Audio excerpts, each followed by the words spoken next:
Por la señal de la Santa Cruz de nuestros enemigos, líbranos, Señor Dios nuestro. En nombre del Padre, y del Hijo, y del Espíritu Santo. Amén. Señor mío y Dios mío, creo firmemente que estás aquí, que me ves, que me oyes. Te adoro con profunda reverencia. Te pido perdón de mis pecados y gracia para hacer con fruto este rato de oración. Madre mía Inmaculada, San José, mi Padre y Señor, Ángel de mi guarda, interceded por mí.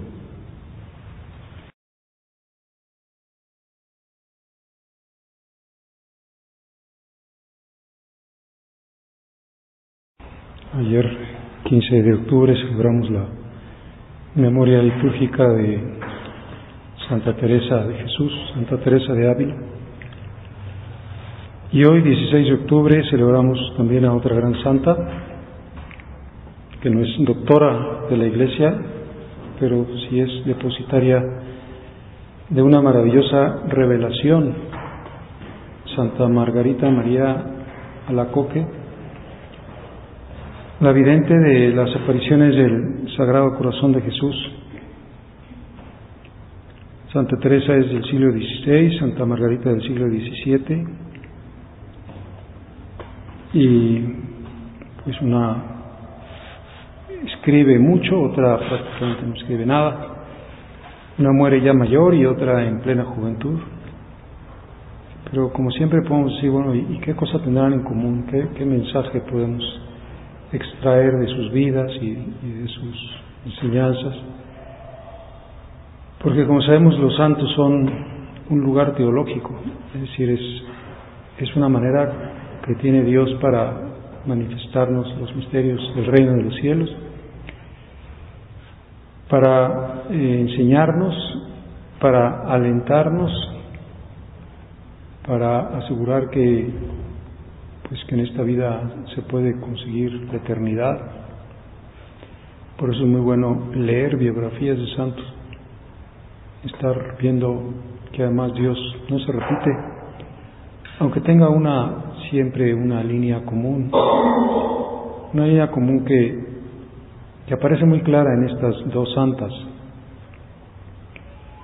que es como la invitación a tratar a Jesús con intimidad, a evitar aquellos modos de vida espiritual que pueden ser legalistas, formales, distantes, rutinarios,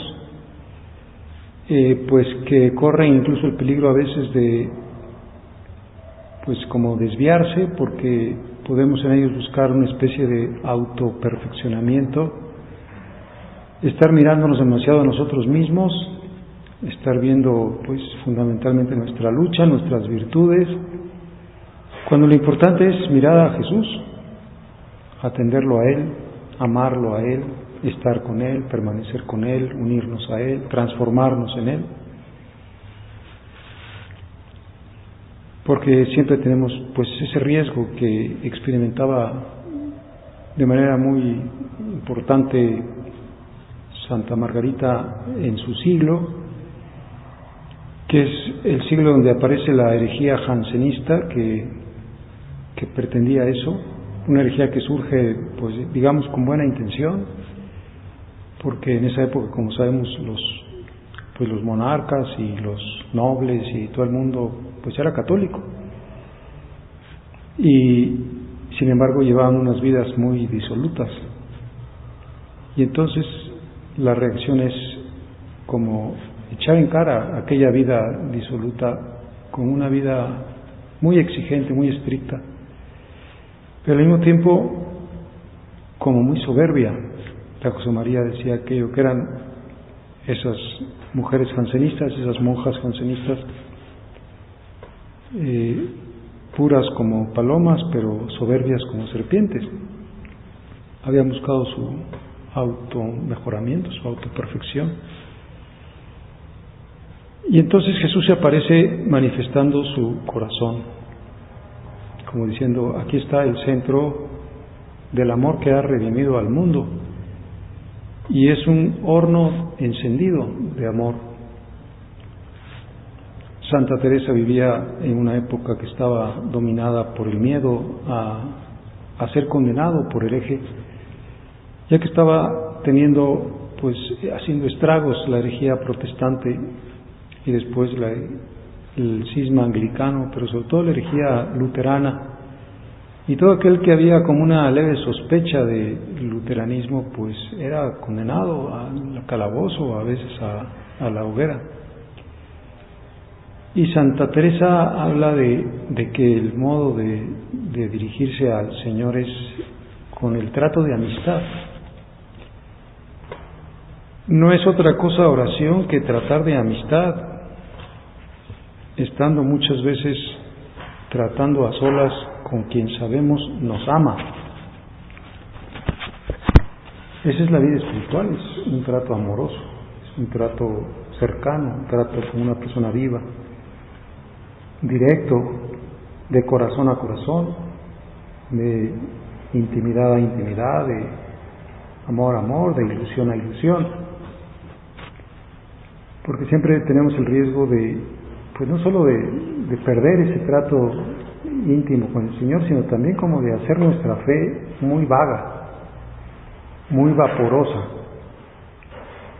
El Papa Benedicto XVI decía que uno de los riesgos de este mundo virtual en el que nos encontramos es pensar que la fe es también virtual, es una cosa virtual.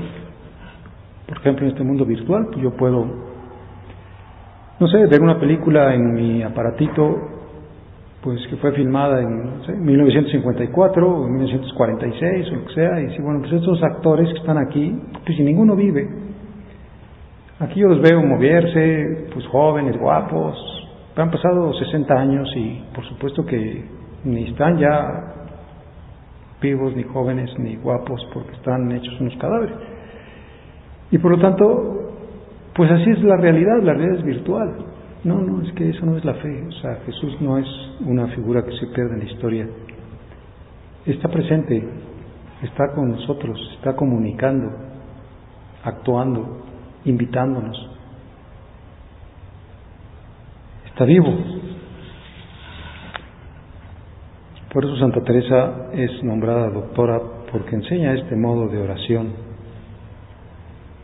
Lo sintetiza pues diciendo que es un recogimiento.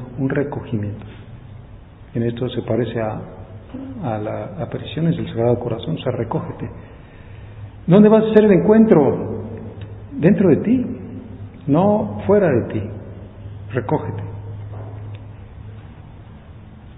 Entra en ti mismo, evita las complicaciones, apóyate en actos simples, decía. Por ejemplo, míralo, esa es oración.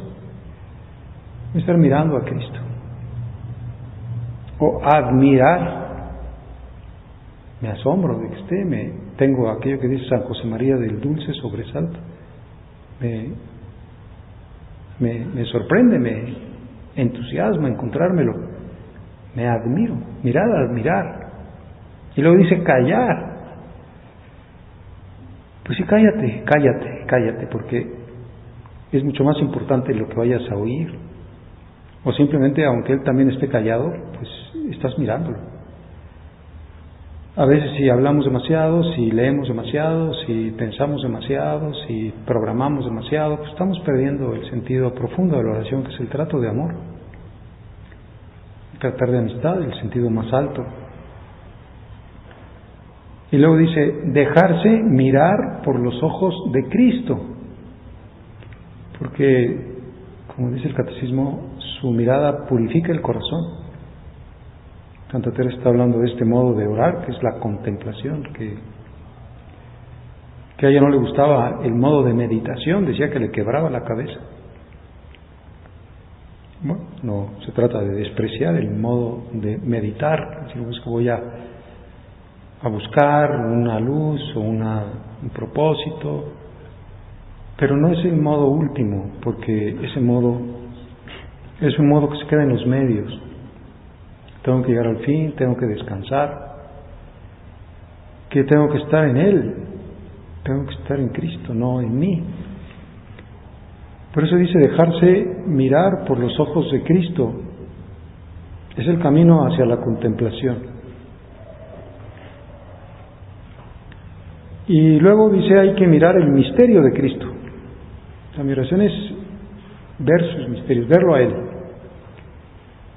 en la realidad de la fe. Se trata de convivir con Jesús, estando ella realmente ahí. Aquí tenemos que decir, bueno, estamos en el mes de octubre, es el mes del Rosario. ¿Te estás metiendo en cada misterio? Métete en cada misterio. Estás realmente en ese misterio. No los reces precipitadamente, no los contemples como desde fuera. Métete. Estando ella realmente ahí, en la realidad de Cristo, en su vida y sus misterios, su pasión, el encuentro con la samaritana o con la Magdalena, la flagelación, la crucifixión, la presencia eucarística. Con esta táctica que a muchos les parecería ingenua y elemental, casi infantil, o sea, simplemente haz tus composiciones del lugar, métete ahí. Teresa recibe no solo el gozo de participar en los acontecimientos externos de la vida del Señor, sino percibe también sus sentimientos interiores. O sea, ¿qué siente Jesús? Y ese es el amor es decir, coincide un corazón con otro. ¿Qué sientes en el momento en que estás instituyendo la Eucaristía? ¿Qué sientes en el momento en que te coronan de espina? ¿Qué sientes cuando María te pide que hagas el milagro de las bodas de Caná? Voy observando tu corazón y sintonizando con tu corazón para sentir lo que sientes. Y por lo tanto mejorar los sentimientos de mi corazón que son tan malos, tan procedentes del pecado, tan tristes tantas veces, tan negativos. Pues el gozo de participar en los acontecimientos externos, como si fuéramos un espectador, pero también en la realidad interior del Señor.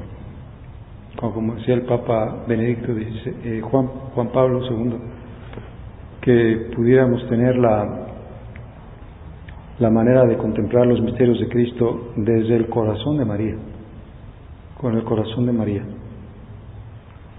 Pues esa es la primera manera, dice, tú métete, estate realmente ahí, de manera pues externa y de manera interior. Pero no acaba ahí la contemplación. Y luego, con un movimiento en sentido contrario, intenta apoderarse de Cristo e introducirlo en su propia vida.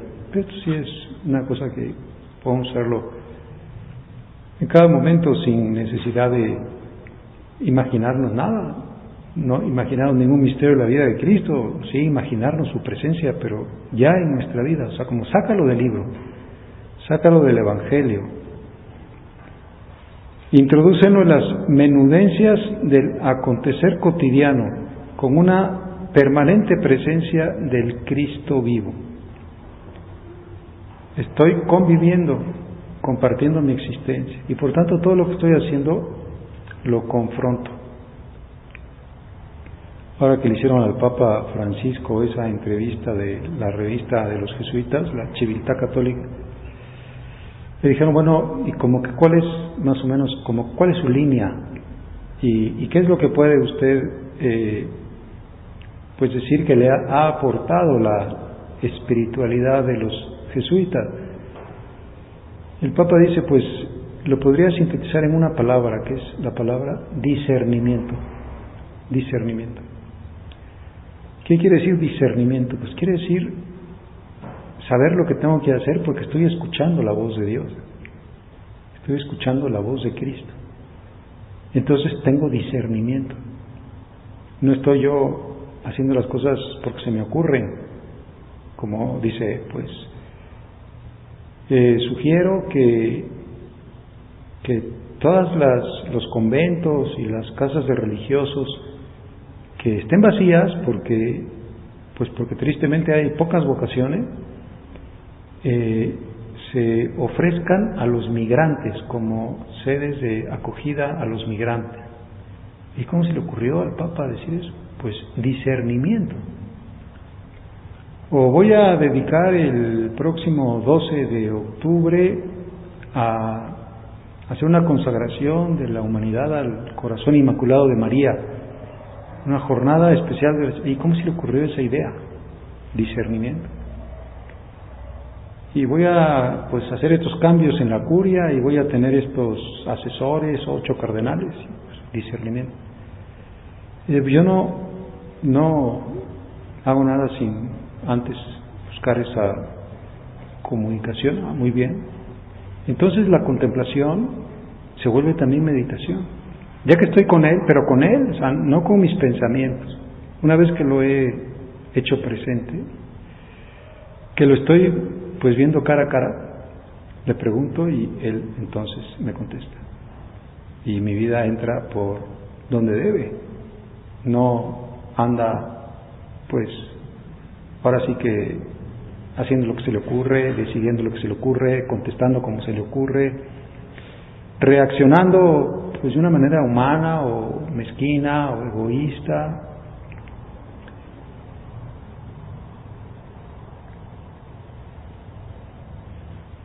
Teresa lo percibirá junto a ella, a su lado derecho, como un testigo, como el amigo inevitable en la suavidad de su humanidad santísima.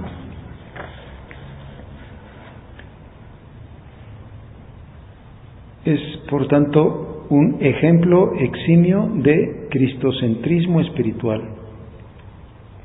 Es la gran maestra de la relación cálida, cercana, íntima del alma con la santísima humanidad de Jesús. Pues eso, mi vida se reduce a Él y yo, a 2 interlocutores. Vivo con Él siempre. Y entonces nunca voy a decir, ay, me siento solo, ay, me siento incomprendido, ay, quisiera tener un amor humano. Bueno, pues Cristo te da un amor humano. Enamórate de Jesucristo, no lo pierdas de vista, convive, así como dicen, vamos a tener una convivencia. ¿Por qué vamos a convivir? Bueno, pues es que mi vida es una convivencia, mi vida no es una vivencia en solitario, es una convivencia.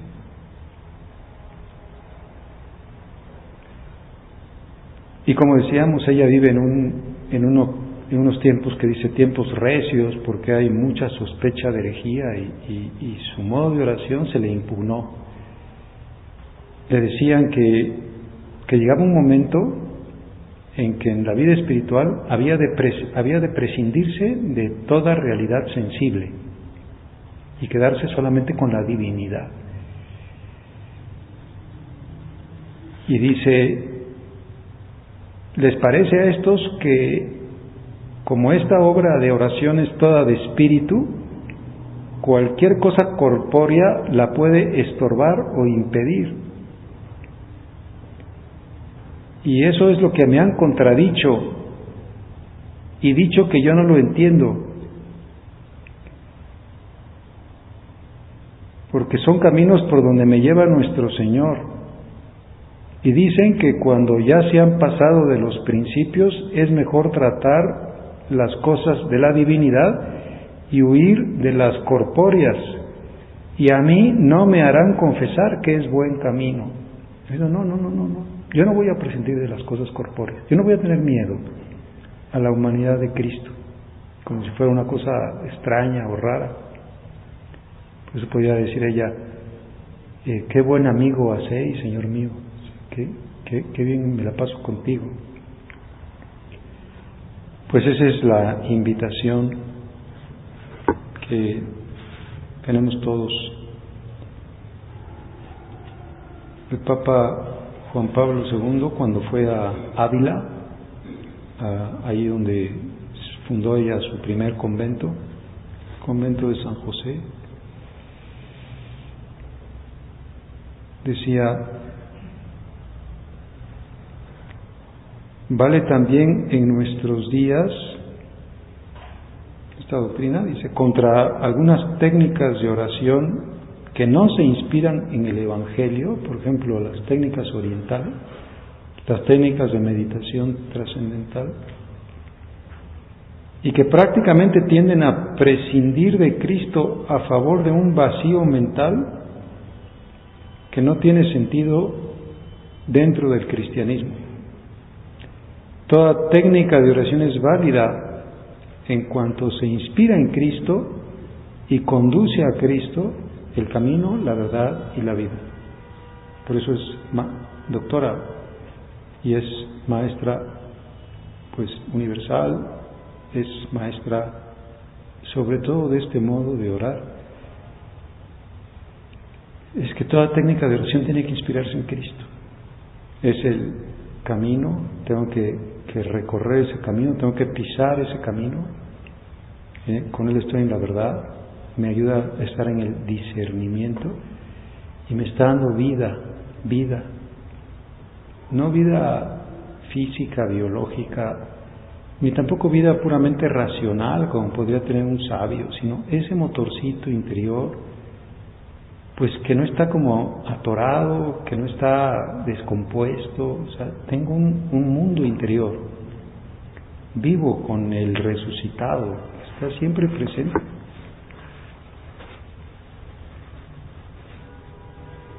Jesús es uno de nosotros, decía Teresa,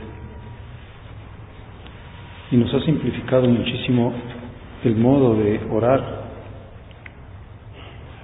que es estar el uno con el otro, acompañándose, viviéndose, en relación mutua de presencia y comunicación, también por Él, porque Él seguramente será muy triste de que esté con nosotros y nadie como que le dé entrada a su mundo, y a lo mejor podemos pasarnos 2 horas, 3 horas sin acordarnos, y pues como si tuviéramos una gente a la que no le hiciéramos caso. Es muy triste. A veces, a veces uno puede llegar a una reunión, lo que sea, se sienta y nadie lo saluda, nadie le pregunta, nadie nada. Así estará Jesús. Es que estamos aquí en la tertulia y estamos platicando unos con otros, pero con Él no hemos platicado. Cada uno tiene que tener ese mundo interior, desarrollar ese mundo interior y pedir constantemente, Señor, pues yo quisiera estar en continua comunicación contigo. Mira cómo me distraigo, mira cómo me pierdo en tantas simplezas, cómo tengo una imaginación tan loca que no puedo pues hacer que mi imaginación me lleve a ti. Y así también, pues limpia tu imaginación, quítate esas cosas que a lo mejor tienes como ciertas ataduras o apegamientos, o las cosas simplemente que te gustan muchísimo. El otro día me contaba un muchacho una cosa que me hizo pensar. Me dijo, el otro día me fui a dormir. Más bien estaba yo leyendo en mi iPad, en mi aparato, estaba yo leyendo, pero estaba leyendo en la cama, ya era como las 8 o 9 de la noche. Estuve leyendo y dije, pues ahorita ya me acuesto, pero me quedé dormido vestido y así. De repente a las 3 de la mañana me desperté y dije, ¿qué estoy haciendo aquí? Y vi que tenía mi iPad y dije, pero se corrió la carrera del Gran Premio de Corea, voy a ver quién ganó. Y en ese momento prendió su iPad, vio las noticias, que sí ganó fulano. Y dice, pues no tienes la cabeza, lo primero que se te ocurre pensar cuando te despiertas es ver la carrera. Si no vas a tener muchas posibilidades de ser alma de oración, de ser contemplativo, porque tienes una afición a lo mejor demasiado intensa hacia los coches de la Fórmula 1. Si no, busca limpiarte, tener pureza de alma, pureza de conciencia, pureza de mente, pues para que vaya apareciendo más Jesús, y sobre todo a lo mejor yo no estoy aficionado a la carrera de coches, pero sí estoy aficionado a mi yo, y siempre estoy pensando en mí, y siempre estoy viendo las cosas pues conforme a mis juicios y a mi comodidad y a mi orgullo. Dice ella, procuraba lo más que podía traer a Jesucristo, nuestro bien y Señor, dentro de mi presente, y esta era mi manera de hacer oración, como estarlo sacando del anonimato, de la historia. Es decir, procuraba traerlo como si lo jalara donde estaba ella. Esa es la fe, es vivir de fe, y cuando la fe se hace intensa, pues la fe se vuelve contemplación. No solo porque creo las verdades, sino porque las estoy experimentando, y esta es la verdad que creo. Es que Jesús está conmigo, está vivo, es el resucitado, me ama, me está ofreciendo también su corazón, me lo manifiesta abierto, como diciendo, acércate, pasa. Yo he querido que tuvieras este signo de un corazón con una abertura para que pudieras entrar. Por eso le decía a él a Santa Margarita, mira este corazón que tanto ha amado a los hombres y no ha recibido sino ingratitudes y desprecios. Tú al menos ámame. Pues me revelaba su dolor, o sea, este corazón. ¿Qué quiere este corazón? Pues el tuyo. ¿Qué quiere un corazón? Pues la correspondencia al amor. ¿Con qué se cura el ansia de un corazón? Pues cuando encuentra el que es amado. En la unión se cura. Esa es la esencia de Dios. Y por eso pues vamos de lo externo de Jesús a lo interno, de estar nosotros en sus misterios a atraerlo nosotros a la vida cotidiana, en evitar la dispersión y buscar el recogimiento. Busco recogerme. A ver, llego a hacer oración y me pongo a leer el libro. No, recógete. O sea, métete dentro de ti. Ahí es donde está Él. Está dentro de ti. Ahí es donde te lo vas a encontrar. Ahí está su santísima humanidad, en ese misterio pues que no podemos comprender. Pues la vida es un tú. Tiene que ser un tú nuestra vida, como era en la vida de María, un tú. Y como ella no podía vivir sin Jesús, pues dicen que cuando se le perdió el niño en el templo, pues no es porque pensara que se había comido una fiera o algo raro, ¿no? Simplemente porque no estaba con él, no podía vivir sin él. Y por eso se murió de amor, porque ya no podía estar pues más tiempo lejos de Jesús. Está más que ella, por eso decía San José María que la primera doctora realmente es María, porque nos enseña la ciencia que más importa, la ciencia esencial, que es una persona, que es una manera de vivir con una persona viva, de estar en su vida y de que Él esté en nuestra vida.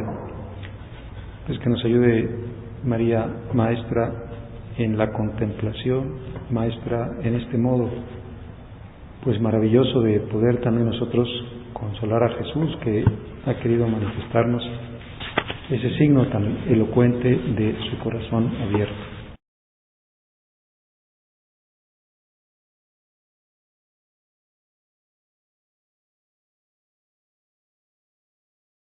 Te doy gracias, Dios mío, por los buenos propósitos, afectos e inspiraciones que me has comunicado en esta meditación. Te pido ayuda para ponerlos por obra.